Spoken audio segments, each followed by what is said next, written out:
Hello friends. British drama में आपके पास एक ड्रामा है waiting for Godot by Samuel Beckett. इसमें आपके पास जो प्रीवियस क्वेश्चन आया है यूओयू में, उसमें है that discuss waiting for Godot as a tragicomedy. उसको आज हम डिस्कस करेंगे। सबसे पहले ट्रेजी कॉमेडी का मीनिंग क्या होता है ये आपको लिखना होगा। जो ये चैप्टर है, जो ये ड्रामा है वेटिंग फॉर गॉडो, इसको 2 पार्ट्स में डिवाइड किया गया है। तो सबसे पहले हम लिखेंगे what is the definition of tragicomedy. As the word tragicomedy suggest, आपको नोट्स यहाँ पर दिख जाएंगे, मैं आपको इसको ईजी लैंग्वेज में एक्सप्लेन करूँगी।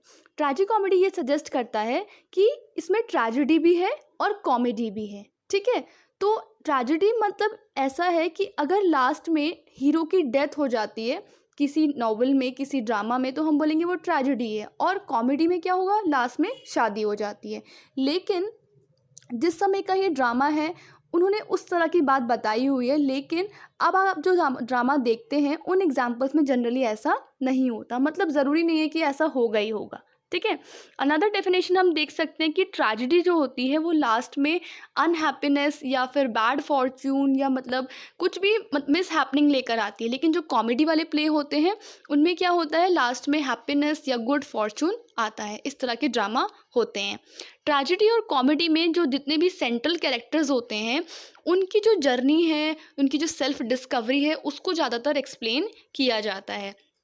ट्रेजेडी में आप देखेंगे तो जनरली आपको सफरिंग मिलेगी। ठीक है, सफरिंग आपको हीरो की दिखाई जाएगी, जो कि ड्रामा में जो भी लीड हीरो होगा कहीं ना कहीं मतलब उसने कैसे प्रॉब्लम्स उसकी लाइफ में आई, नोइंगली चाहे अननोइंगली। और कॉमेडी में आप देखेंगे कि कैसे हीरो ने उन सारी प्रॉब्लम्स को ओवरकम कैसे किया, इवन उसने मिस्टेक्स भी करी और उसने ओवरकम भी कर लिया। ठीक है, लेकिन इन सभी डेफिनेशंस को पढ़कर हम ये नहीं कह सकते कि दीज आर वाटर टाइट, मतलब कि यही होने वाला है, एग्जैक्टली यही होगा, ट्रेजेडी में यही होगा, कॉमेडी में यही होगा। क्योंकि आपको अभी के प्लेज में कुछ ऐसे एग्जांपल्स भी मिल जाएंगे जो इन कैटेगरीज में फिट नहीं होते। स्पेशली अगर हम बात करें मॉडर्न ड्रामा की, जो जॉर्ज बर्नार्ड शॉ हैं, जो कि एक ब्रिटिश ड्रामेटिस्ट हैं, उन्होंने ट्रेजिक कॉमेडी को एक ऐसा फॉर्म कहा है जहाँ पे मतलब आपके फेस में 2 तरह के पार्ट हैं। आपका एक मुंह आपका हंस रहा है और दूसरा मुंह से आप रो रहे हैं। ठीक है,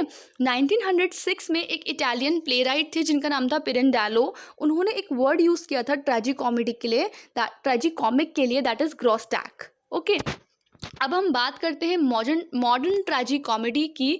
तो यहाँ पर आप देखेंगे अ play might open with characteristics of tragedy.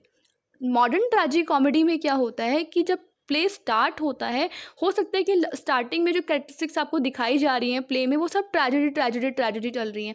लेकिन जब एंड होता है, ज़रूरी नहीं है कि वहाँ पे किसी की डेथ हो रही हो या कोई इरिवर्सिबल कंडीशन हो। और ऐसा भी ज़रूरी नहीं है कि अगर कॉमिक्स से स्टार्ट हुआ हो तो लास्ट में सब कुछ अच्छा ही अच्छा हुआ हो, हैप्पीनेस ही हुई हो। ठीक है, तो मॉडर्न ट्रेजिक कॉमेडी में क्या है, दोनों का मिक्सचर है। ठीक है, बैकेट ने जो ट्रेजिक कॉमेडी लिखी है दैट इज़ वेटिंग फॉर गॉडॉट जो है, ठीक है, इसमें उन्होंने आप देखेंगे कि ट्रेजेडी और कॉमेडी दोनों का बहुत अच्छा मिक्सचर उन्होंने यूज़ किया है। इसके अलावा इससे ये भी पता लगता है कि सैमुअल बैकेट जो है वो द डिवाइन कॉमेडी, ठीक है, उससे बहुत ज़्यादा इन्फ्लुएंस थे। एक ग्रेट पोएम है द डिवाइन कॉमेडी, ठीक है, जो कि एक इटालियन पोएट ने लिखी हुई है, उससे बहुत ज़्यादा इन्फ्लुएंस और उससे इन्फ्लुएंस होकर उन्होंने ये सब प्ले जो है वो लिखा है, that is waiting for Godot. और लास्टली हम ये कह सकते हैं कि जो कॉमिक एलिमेंट है जो इस प्ले में प्रेजेंट है, ठीक है, वो किसके बीच में है, जो 2 प्रोटैगनिस्ट हैं इस प्ले के, that is Vladimir and Estragon. ठीक है, हम इसके प्ले के मेन जो कैरेक्टर्स हैं वो भी डिस्कस कर लेते हैं। जैसे इसमें है व्लादिमीर, एस्ट्रोजन, एक है इसमें लकी, पोजो, एक बॉय है and the main character is Godot. वैसे मेन कैरेक्टर एस्ट्रोजन व्लादिमीर है, लेकिन जो जैसे उसका नाम ही है वेटिंग फॉर गॉडो, ठीक है, तो गॉडो जो है वो अपीयर कभी नहीं हुआ प्ले में अभी तक। ठीक है, एक बार भी प्ले में अपीयर नहीं होता है। एस्ट्रोजन जो है वो प्रोटैगनिस्ट है, व्लादिमीर भी प्रोटैगनिस्ट है, यानी वो मेन कैरेक्टर है स्टोरी के। ठीक है, एस्ट्रोजन जो है उसकी मेमोरी जो है वो थोड़ा सा कम है, तो उसको अधिकतर व्लादिमीर पे ही डिपेंड रहना पड़ता है।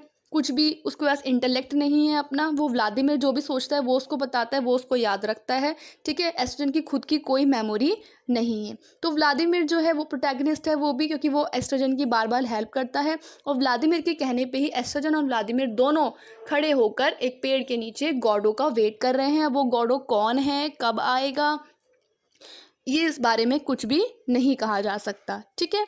उनसे मिलने आते हैं लकी एंड पोजो, ठीक है।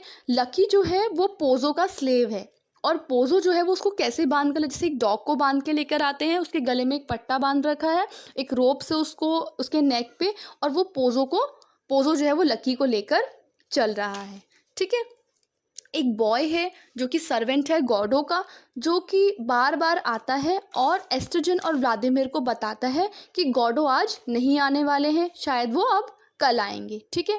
तो वो पूरे प्ले में गॉडो का ही इंतज़ार करते रहते हैं, ठीक है। तो ये हो गया आपके कुछ मेन कैरेक्टर्स, और जो एग्ज़ाम में आपके प्रीवियस ईयर में क्वेश्चन आए जो मैंने आपको बताया, डैट इज़ ट्रेजी कॉमेडी, आपको एक्सप्लेन करना है। ओके, 19 मार्क्स में एक क्वेश्चन आया है।